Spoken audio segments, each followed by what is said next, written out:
Hello students, मैं हूँ रमा विभू और स्वागत है स्टूडेंट्स आप लोगों को रमा विभू मैथमेटिक्स क्लासेज में। तो आज हम लोग पढ़ने वाले हैं class 8th math chapter 8 comparing quantities exercise 8.2 का क्वेश्चन नंबर 7 है स्टूडेंट्स। तो क्वेश्चन देखिए 7 क्या कह रहा है। क्वेश्चन कह रहा है, देखिए students, A milkman sold 2 of his buffaloes for ₹20,000 each. On one he made a gain of 5%, on the other a loss of 10%. Find his overall gain or loss. एक मिल्कमैन है स्टूडेंट्स, क्वेश्चन में कह रहा है उसके पास 2 buffaloes को उसने क्या किया है, बेचा है 20,000 ईच लिखा है, माने दोनों को 20,000 में बेचा है। सेलिंग प्राइस सोल्ड यानी सेलिंग प्राइस दे रखा है। On one he made a gain of 5%, एक को बेचने पर उसे 5% का क्या हुआ है, गेन हुआ है यानी प्रॉफिट हुआ है। And on the other he loss of 10%, और दूसरे को बेचा तो उसे 10% का लॉस हुआ है। तो फाइंड हिज ओवरऑल गेन और लॉस, तो दोनों पर मिला के पूछ रहा है कि ओवरऑल पे उसको गेन और लॉस की गेन हुआ है कि लॉस हुआ है, आपको फाइंड करना है। तो देखिए स्टूडेंट्स, यहाँ सेलिंग प्राइस दे रखा है, कॉस्ट प्राइस नहीं दे रखा है। तो चलिए यहाँ हमें मान के बनाना होगा। गेन परसेंट 5% दे रखा है, तो इसी में हमारा छुपा हुआ है कॉस्ट प्राइस और सेलिंग प्राइस। तो मान के बनेगा स्टूडेंट्स। चलिए बनाना शुरू करते हैं, देर न करते हुए। देखिए आंसर देखिए स्टूडेंट्स 7th का। सबसे पहले आपको केस ऑफ पहले गेन वाला करते हैं। पहले गेन हुआ है एक बफेलो को बेचने पर, और दूसरे वाले में लॉस हुआ है। तो फर्स्ट वाले है आपका केस फर्स्ट, लिखती हूँ मैं पहले। केस फर्स्ट आपको है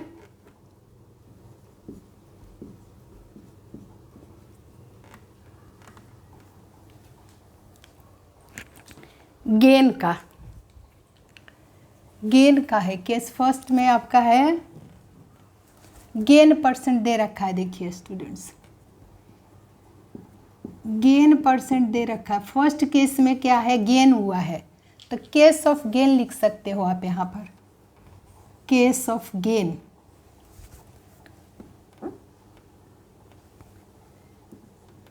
केस ऑफ गेन में देखिए students, in the case of gain में गेन परसेंट दे रखा है, गेन परसेंट दे रखा है आपको 5%, और 2 बफेलोज को बेचा है। तो फर्स्ट केस में आपको सेलिंग प्राइस दे रखा है। देखिए सेलिंग प्राइस तो दोनों का सेम ही दे रखा है, ₹20,000 में उसने बेचा है। देखिए तो सबसे पहले देखिए गेन परसेंट है ना, तो इसमें परसेंट को 100 मान लीजिए, और 100 जो क्या है 100 जो है उसका कॉस्ट प्राइस मानना पड़ेगा। देखिए तो सेलिंग प्राइस गेन परसेंट 5% पे, माने 100 में 5 रुपये का फ़ायदा उसे हुआ है, हर 100 पे 5 रुपये का फ़ायदा हुआ है। तो परसेंट है यानी let the cost price, CP का मतलब आप समझ जाना स्टूडेंट, कॉस्ट प्राइस वैसे मैं लिख दे रही हूँ। Let the cost price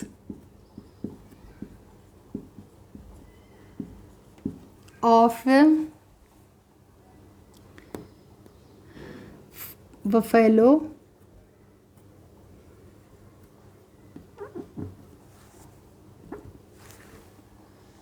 cost price of buffalo be ₹100, then case of gain में देन सेलिंग प्राइस क्या हो जाएगा इसका स्टूडेंट, ज़्यादा हो जाएगा। गेन का है ना, तो सेलिंग प्राइस ज़्यादा में बेचा है, 5% गेन पे बेचा है।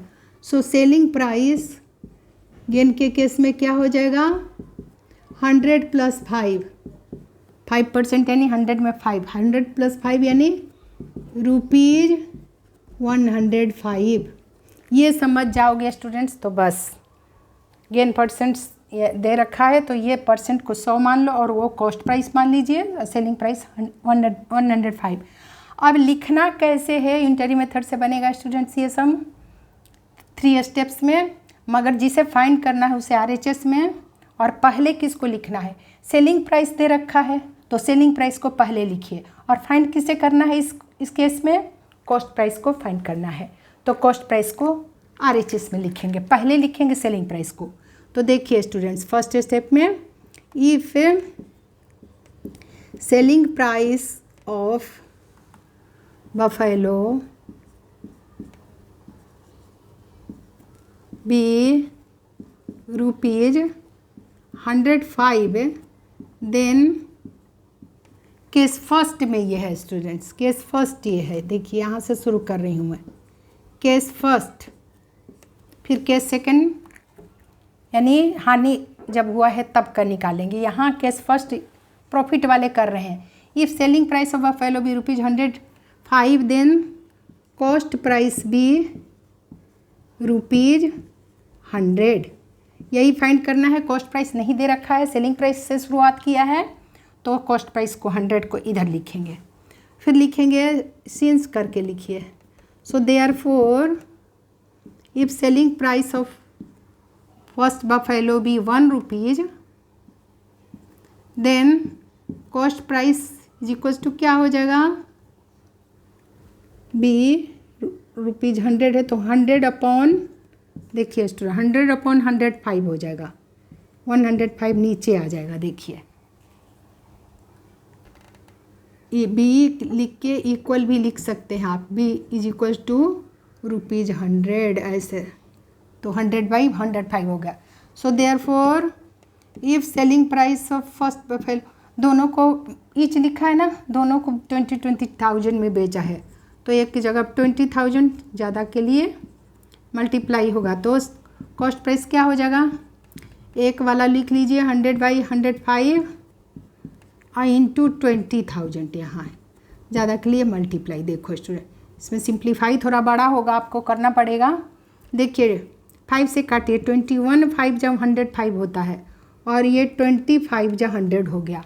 अब ये नहीं कटने वाला, तो इसे क्या लिखेंगे स्टूडेंट, देखिए 2 2 जब 4 पे कितने जीरो हो जाएगा, 1 2 3 4 5 जीरो होगा, 1 2 3 4 5 जीरो अपॉन 21 ऐसा होगा। देखिए स्टूडेंट्स, कॉमा लगाना है तो आप लगा सकते हो, 1 10 100 यहाँ, 3 के बाद फिर 1 10 100 1000 10,000 1 लाख, फिर यहाँ लगेगा।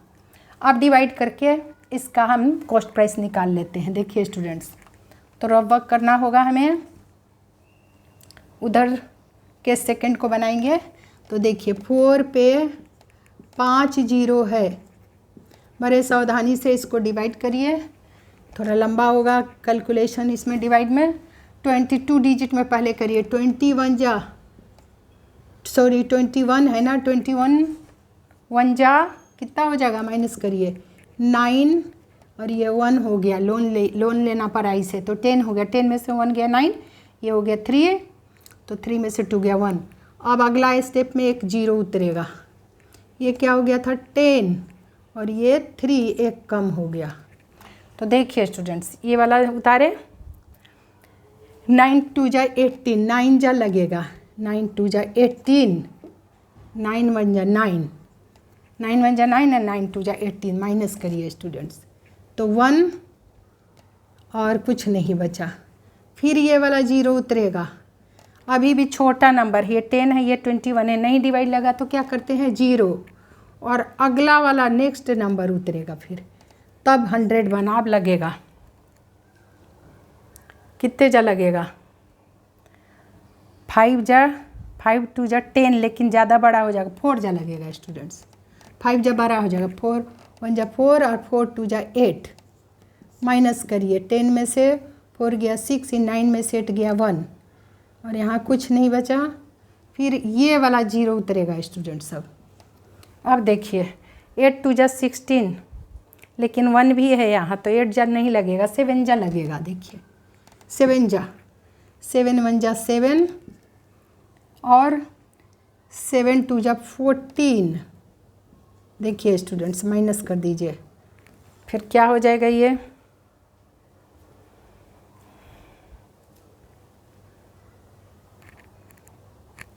ठीक की हूँ ना। 10 में से 4 गया 6, ये 9 हो गया था, 9 में से 8 गया 1, ये कुछ नहीं बचा था। ठीक है, तो अब देखो स्टूडेंट्स, 7 जा किए, 8 जा बड़ा नंबर आ जाता तो ये क्या हो जाएगा, 10 में से 7 गया 3, ये हो गया 5 में से 4 गया 1, और यहाँ कुछ नहीं बचा। अब क्या करेंगे, कुछ नहीं है बचा हुआ, तो डेसिमल देके 1 0, डेसिमल देके 1 0 लगाइए। 6 जा 6 2 जा 12, 6 जा लगेगा स्टूडेंट्स, 6 1 जा 6 और 6 2 जा 12, माइनस करिए 4, और यहाँ कुछ नहीं बचा। 1 0 अपना 1 से डेसिमल के बाद उतरेगा, 1 जा लगेगा स्टूडेंट्स, यहाँ 1 जा। तो देखिए 21, 1 जा 21, माइनस करिए। अब यहाँ जगह नहीं है, 9 और 1। देखो स्टूडेंट्स, डेसिमल के बाद 1 0 उतरेगा, 190 हो गया स्टूडेंट्स, यहाँ की तरह 190 आया। देखिए अब जगह नहीं तो यहाँ बता रही हूँ 190 है। इसको कर रहे हो आप 21 से, कितने जा लगेगा बताइए। तो 9 2 जा 18, 9 जा लगेगा स्टूडेंट्स, 9 जा, 9 1 जा 9, 9 2 जा 18, यहाँ लगाई हो ना, 189 आया, 189 माइनस करिए, क्या आ जाएगा, 10 में से 9 गया 1, कुछ नहीं। तो देखिए डेसिमल के बाद 3 अंक तक हम निकाल के छोड़ देते हैं, तो 3 अंक के बाद तीसरा अंक जो है 19047.619 आया है, तो इसका 5 से बड़ा है 1, यहाँ ऐड हो जाएगा, यानी अप्रॉक्स में आंसर आएगा। अप्रॉक्स में आपका क्या आ गया, रुपीज कॉस्ट प्राइस आ गया 19047.62 लिखेंगे इसे, 62 इतने रुपीज आया। आप यहाँ ना लिख के नीचे लिख दो क्योंकि खिचड़ी पक गया है। कितना आ गया स्टूडेंट, कॉस्ट प्राइस निकाले ना। सो देखिए cost price is equal to हमारा क्या आ गया, रुपीज 19047.62 हो जाएगा। 9 है ना, 5 से 12 है तो इसमें एक ऐड हो जाता है, 62 अप्रॉक्सीमेटली, अप्रॉक्स में आंसर आया।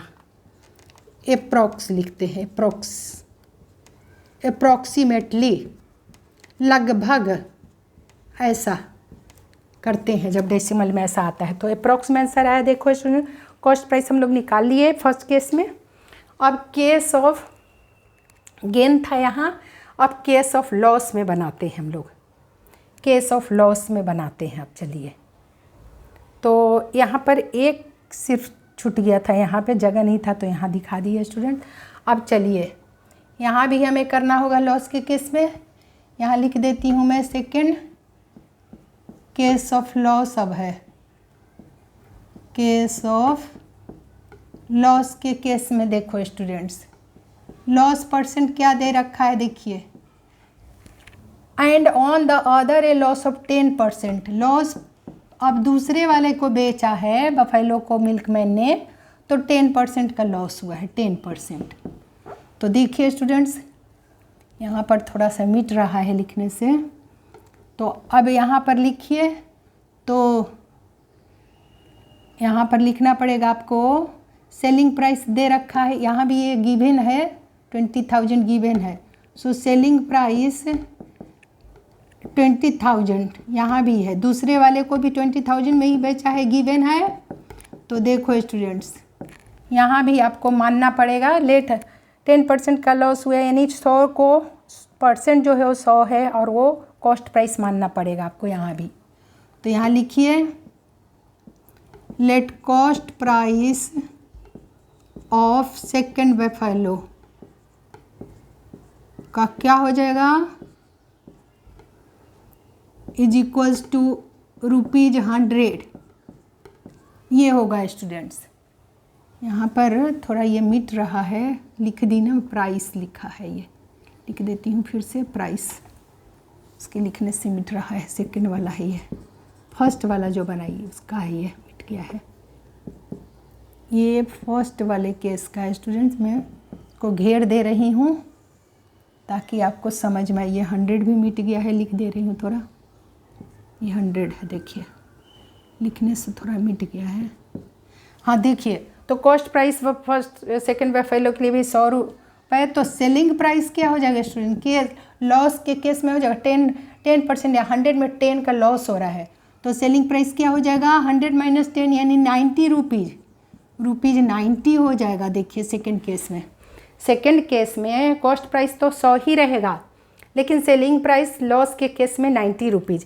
यहाँ प्रॉफिट के केस में 100 कॉस्ट प्राइस था, तो प्रॉफिट के केस में 105 हो गया था। देखिए स्टूडेंट्स, कहाँ लिखी थी, यहाँ लिखी हूँ मैं, लिख के नहीं दिखाई मैंने, यहाँ लिख के आपको दिखाई। देखिए सेंटेंस में लिख के दिखाई, इफ सेलिंग प्राइस इतना, देखिए कॉस्ट प्राइस ऑफ बफेलो भी ₹100, हाँ लिखी तो हूँ। देन सेलिंग प्राइस 100 + 5 105, इसी का तो है, इसी लाइन का फर्स्ट केस में। सेकंड केस में मैंने क्या लिखा, कॉस्ट प्राइस सेकंड बफेलो का 100 रुपीज़, तो सेलिंग प्राइस 100 - 10 यानी ₹90। अब यही लिखना पड़ेगा लाइन, यहाँ भी 3 लाइन में आपको यूनिटरी मेथड से बन जाएगा। कैसे लिखेंगे, इफ़ हमें कॉस्ट प्राइस फाइंड करना है और सेलिंग प्राइस दे रखा है, दोनों का 20,000 में बेचा है स्टूडेंट, जो दे रखा है उसे पहले लिखिए, और जो फाइंड करना है कॉस्ट प्राइस फाइंड करना है उसे RHS में लिखेंगे।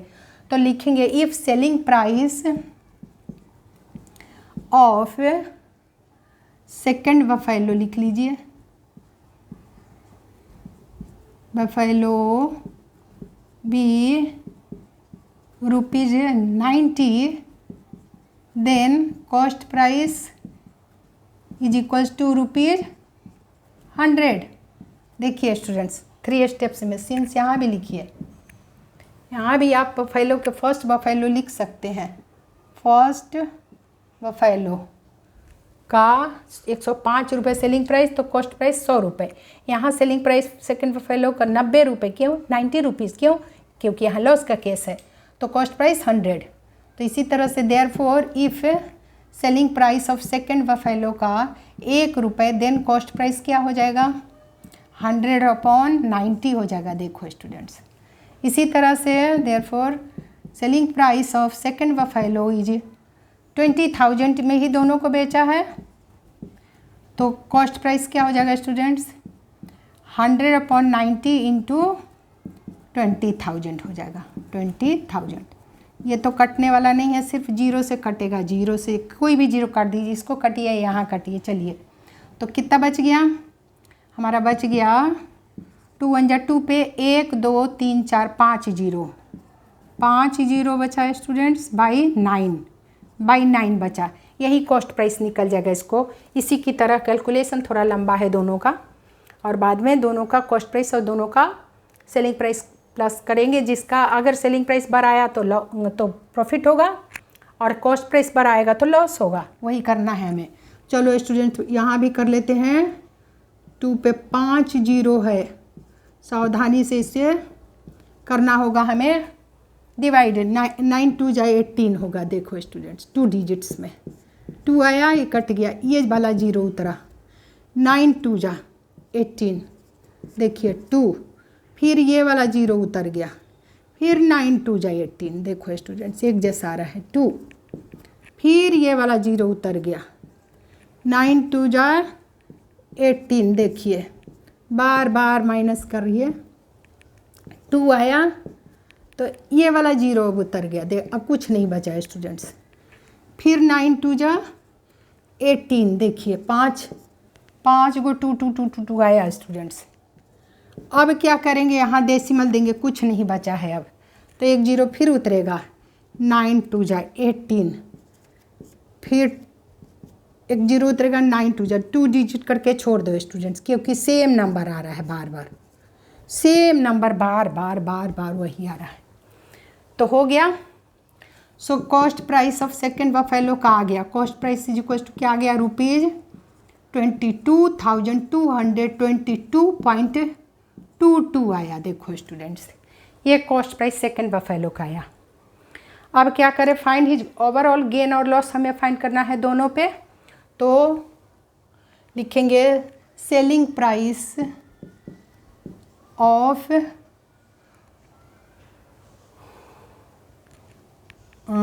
Total selling price of two buffaloes लिख लीजिए।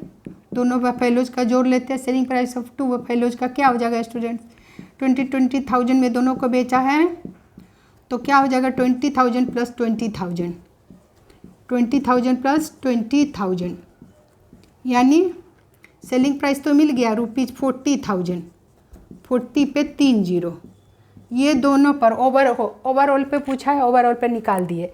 अब दोनों का कॉस्ट प्राइस हमने मालूम किया ना अभी, दोनों का cost price. So cost price of two buffaloes को प्लस करना होगा, निकाल लेते हैं हम लोग। देखिए बड़ा लंबा है कैलकुलेशन, इसका बहुत लंबा था स्टूडेंट्स। कितना आया था हमारा? 19,047, 19,047.62 और प्लस इसका कितना आया? 22,222.22। दोनों को प्लस करना होगा स्टूडेंट्स। अब दोनों को प्लस कर देते हैं। देखिए 22,222.22 में प्लस करिए 19,047.62। देखिए सामने सामने लिखना होगा। 4 6 + 2 8, ये 9 हो गया, ये 6 हो गया, ये 2 हो गया, ये 9 + 2 11 के 1 कैरी 1, 3 + 1 4, 41,269। क्या आ गया स्टूडेंट्स? ₹41,269.84 आया। देखो स्टूडेंट्स क्या बड़ा आ गया? 40,000 बड़ा है, 41,269.84 बड़ा है। कॉस्ट प्राइस बड़ा है, यहाँ कॉस्ट प्राइस बड़ा आया, यानी कि लॉस हुआ है, उस मिल्कमैन को बफेलो को बेचने में लॉस हुआ है। तो देखिए स्टूडेंट्स यहाँ लिखेंगे CP is greater than SP। तो ऐसे केस में क्या होता है? लॉस होता है। सो लॉस हो गया। लॉस इज इक्वल्स टू क्या लिखेंगे? कॉस्ट प्राइस में माइनस करना पड़ेगा सेलिंग प्राइस को, उल्टा लॉस हो गया इसे, इसलिए। तो 41,269 में 69.84 है, 0.84 में माइनस करना पड़ेगा 40,000 को। 40,000 को देखो स्टूडेंट्स, तो यही आंसर आ जाएगा आपका। तो क्या आ जाएगा? 0.84 तो रहेगा ही, क्योंकि इसमें तो है ही नहीं पॉइंट के बाद, 0.84 तो रहेगा ही स्टूडेंट। देखिए और ये भी नंबर सब रहेगा। आपको माइनस ही करके दिखा देती हूँ। 40,000 माइनस करिए, यहाँ पर करिए 40,000.00 हो जाएगा। देखिए 48 और ये सही तो की हूँ ना? 22 भी है ना, 22 भी था स्टूडेंट्स। तो हमने किया है कि नहीं इसको प्लस? 22 कहाँ किए? हाँ किए तो हैं, तभी तो आया है। हाँ देखिए ये 9, ये 6, ये 2 और ये 1, ये 0, ये आंसर आया। यानी 1,269.84 रुपीज़ आंसर आया स्टूडेंट्स। लॉस आया। लॉस कितना हुआ उसे? 1,269.84, 1,269.84 का उसे लॉस हुआ उस मिल्कमैन को। तो थोड़ा कैलकुलेशन बड़ा था स्टूडेंट्स, वैसे समझने पर आसान है। कैसे करते हैं यूनिटरी मेथड से दोनों बनेगा, इस और दूसरा कोई रास्ता नहीं स्टेप के सम में। आपको गेन परसेंट से आपको परसेंट को 100 मानना है और उसको कॉस्ट प्राइस मान लीजिए, और सेलिंग प्राइस दे रखा था, जो फाइंड करना है सेलिंग प्राइस दे रखा है, कॉस्ट प्राइस आपको फाइंड करना है, जो फाइंड करना है RHS में लिखते हैं। दोनों केस में ऐसा ही हमने किया। तो प्रॉफिट के केस में आपका CP तो 100 ही रहेगा, SP बढ़ेगा या घटेगा। तो प्रॉफिट के केस में SP बढ़ा रहेगा और लॉस के केस में SP 90 रुपीज़ हो गया था, 10% था। तो पहले लाइन में लिखेंगे, यही लिखना मेन आपको आना चाहिए कि फर्स्ट केस में हमने लिखा कि सेलिंग प्राइस 105 है तो कॉस्ट प्राइस 100 है। फिर एक के लिए, फिर 20,000 के लिए। यहाँ क्या लिखे, सेलिंग प्राइस आपका लॉस के केस में क्या हो गया, 100 - 10 यानी 90 rupees. Selling price 90 rupees, then cost price तो 100 ही रहेगा। एक के लिए फिर डिवाइड और फिर 20,000 अदर के लिए मल्टीप्लाई, इस तरह से कैलकुलेट कर दीजिए स्टूडेंट। तो मुझे उम्मीद है एक एक स्टेप मैंने अच्छे से समझाया, बस आपको रिवाइज करने की ज़रूरत है। तो मिलते हैं अगले सम के साथ।